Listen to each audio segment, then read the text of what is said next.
ਸਾਹਿਬ ਤੋਂ ਯਾਰਾਂ ਦੀ ਸ਼ਾਨ ਦੇ ਵਿੱਚੋਂ ਚੋਂ ਯਾਰਾਂ ਦੀ ਸ਼ਾਨ ਦੇ ਵਿੱਚ ਹਜ਼ੂਰ ਵਾਰਿਸ ਸਾਹਿਬ ਫਰਮਾਉਂਦੇ ਨੇ ਅਦੀ ਸ਼ਾਨ ਚਾਰ ਯਾਰ ਰਸੂਲ ਦੇ ਹੱਕ ਹੱਕ ਆਹਾ ਇਹ ਚਾਰ ਗੌਹਰ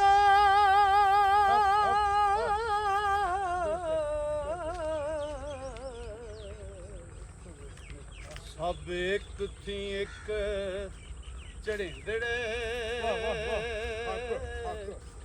ਨੀ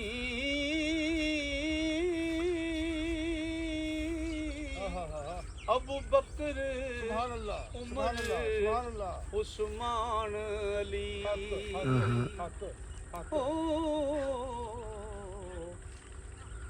आपो अपनी गुणी सुहेंदड़े नी एक